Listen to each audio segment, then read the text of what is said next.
Bien, ¿y para qué sirve esta etapa? En la diapositiva 21 vamos a encontrar 3 puntos importantes de por qué es bueno que los niños trabajen en esta etapa.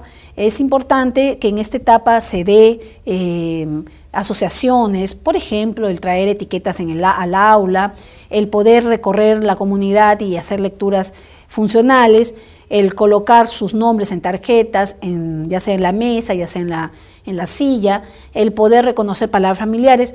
Es importante en esta etapa porque el niño adquiere mayor velocidad. También va logrando lo que se llama la automatización, ¿no?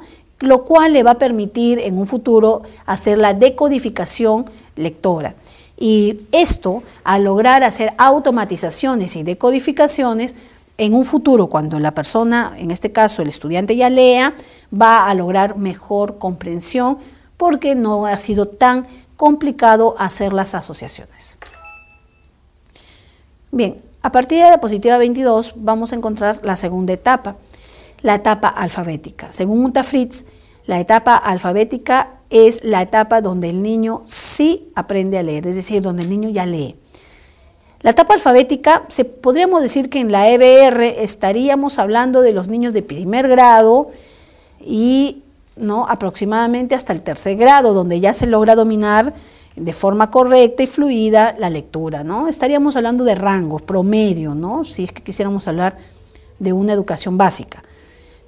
La etapa alfabética es una etapa donde en este periodo el niño debe aplicar las estrategias de decodificación fonológica para poder acceder al significado de las palabras. El niño hace decodificaciones, hace reglas de conversión grafema-fonema y luego de hacer la regla de conversión logra acceder al significado de aquella palabra que ha decodificado. En la diapositiva 23 vamos a encontrar que la decodificación fonográfica es el núcleo del aprendizaje lector. Aquí podríamos hablar de que en esta etapa se desarrollan, se entrenan, se logra trabajar dos rutas fundamentales para leer, la ruta fonológica y la ruta visual, fundamentales para el lector. Entonces, la ruta fonológica nos va a trabajar todo lo que son palabras nuevas, pseudopalabras, y cuando los niños inician su lectura es la ruta que más usan. Y luego vamos a tener la ruta visual, la cual va a lograr, o con la cual logramos leer palabras familiares, palabras no tan largas, pero también podríamos decir que con esta ruta leemos palabras irregulares, de ortografía arbitraria o reglada, ¿no? Esta ruta es importante que uno primero domine la ruta fonológica para luego que esta ruta tenga mayor alcance con ayuda del léxico o diccionario mental para que nosotros podamos tener con la ruta visual mayor velocidad lectora. La etapa alfabética entonces es la etapa donde el niño ya tiene conciencia fonológica y aquí es donde se facilita las reglas de conversión grafema-fonema, ¿no? Y bueno, cuando el niño logra la regla de conversión grafema-fonema, especialmente en nuestro idioma español, encontraríamos éxito en la decodificación lectora.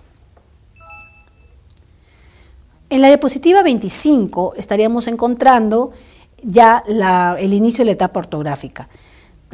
Hasta aquí la etapa alfabética nos hace pensar, muchos de los peruanos llegan a desarrollar lectura hasta la etapa alfabética. ¿Es válido? ¿Se puede sobrevivir estando en la etapa alfabética? Sí, sí se puede sobrevivir. El problema de quedarse en la etapa alfabética es que no se accede a literatura de mayor nivel. Es decir, cuando uno pasa la etapa ortográfica, uno puede acceder a lecturas como Rayuela, puede acceder a lecturas como La guerra del fin del mundo, El sueño del Celta, lecturas con un lenguaje mucho más sistemático, más, diríamos, con mayor vocabulario, situación que no podría lograr, ¿no?, en su comprensión una persona que se queda en la etapa alfabética. porque en la etapa alfabética solamente se adquiere las reglas de conversión y se aprende a leer básicamente oraciones directas. En cambio, la etapa ortográfica permite la calidad de la lectura. Ahí el aprendiz logra tomar conciencia de forma creciente de la estructura ortográfica de las palabras. Esta etapa nos permite al lector que esta conciencia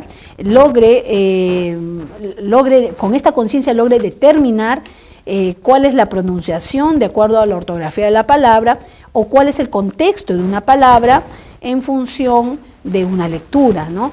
Entonces, veríamos que en la etapa alfabética solo hay la descodificación, pero la calidad de las palabras en su significado, en los cambios que tienen por los signos de puntuación, por el tipo de oración, por el tipo de palabra, se debe al tema de que nosotros estaríamos en una etapa ortográfica. Bien, entonces esto señala de que en la diapositiva 27 encontraríamos un esquema donde estarían las funciones de la etapa ortográfica. Por ejemplo, la etapa ortográfica entonces es tomar conciencia de la estructura ortográfica de las palabras, es decir, el uso de las tildes, el uso de la H, el uso de un mismo fonema representado en dos grafías diferentes, por ejemplo, la Z, la S, la C en CC, la doble L, la Y, la B labial, la V, ¿no? Ahí son palabras, son grafías que tienen doble grafía para un fonema, y aquí nosotros lograríamos con esta etapa encontrar la calidad y el buen uso de esta ortografía. Entonces, en conclusión, en la diapositiva 28 encontraríamos que es importante que los niños pongan atención a las claves ortográficas y no solo que se centren en la decodificación fonológica, porque si no, no se podría acceder al significado real de la palabra y esto va a alterar la comprensión. Bueno, por ejemplo, tendríamos un ejemplo de las dos frases, él vino sin tilde y él vino con tilde. Si hablamos de él vino sin tilde, estaríamos hablando o estaríamos entendiendo de que estoy hablando del vino, ¿no? Del vino de tomar. En cambio, el vino con tilde me estaría refiriendo a la persona que entra a un lugar. Entonces, tienen la misma forma, ¿no? La misma similitud en la forma de escribir, pero, salvo la tilde, ambas tienen significados diferentes. Por eso, la etapa ortográfica, en la persona que llega a esta etapa, se logra dar cuenta de esta calidad, logra acceder a un significado real de la palabra y esto no alteraría la comprensión. Ya. Aquí, en la etapa ortográfica actúan los procesos psicolingüísticos más complejos porque están relacionados a lo que es la toma de conciencia de la estructura ortográfica de las palabras y cómo esta toma de conciencia de esta estructura logra relacionarse con aspectos semánticos del lenguaje. Finalmente, a partir de la diapositiva 30 vamos a dar un alcance de lo que son los componentes básicos del proceso de lectura. A veces encuentro personas que dicen, voy a enseñar lectura y voy a enseñar comprensión lectora. Tenemos que deslindar qué es la comprensión lectora dentro de la lectura, cuál es la relación que tienen. Entonces, en este esquema que vamos a presentar, que ustedes pueden tener en la diapositiva 31, vamos a encontrar de forma muy didáctica lo que son los componentes de la lectura. Encontraríamos tres grandes componentes. Es como imaginarnos una pirámide donde la decodificación, que es el primer componente, el básico, está en la base. Una muy buena decodificación va a permitir una mejor comprensión. Entonces, encontramos que la decodificación pertenece a la lectura. La decodificación tiene dos formas, la logográfica o visual y la auditiva fonológica. Algunos la conocen, por eso le decía hace un momento sobre las rutas, ruta visual y ruta fonológica. Bien, esto es la decodificación, pero en un siguiente nivel, también importante de acceso a los significados de las palabras, encontraríamos la comprensión. La comprensión lectora es parte de la lectura, es una parte importante, es una parte superior, superior en el sentido de que yo adquiero o necesito mayores recursos cognitivos o tiene mayor demanda cognitiva que solamente la decodificación. La decodificación requiere de memoria, de una memoria operativa verbal, sí, pero la comprensión requiere de procesos superiores como el pensamiento, la memoria conceptual, episódica, el poder hacer inferencia, la formación de conceptos, etcétera, que nos permite el poder hacer una comprensión, ¿no?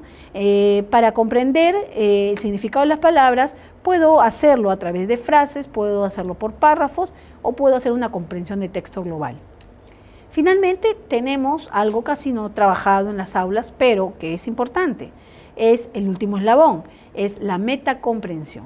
La metacomprensión es tomar conciencia y control de los procesos para aprender o para leer, es cómo me doy cuenta de qué procesos, qué estrategias me permiten el poder acceder al significado de los textos. Es más, hasta en la misma decodificación uno se puede dar cuenta cómo es que está decodificando o en qué fonemas o en qué grafemas, al hacer la conversión grafema-fonema, estoy fallando. Entonces la metacomprensión permite, ¿no?, el acceso a tomar conciencia de esto.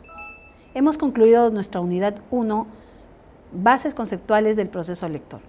A continuación, en la siguiente unidad, veremos desarrollo de la conciencia fonológica como variable prelectora.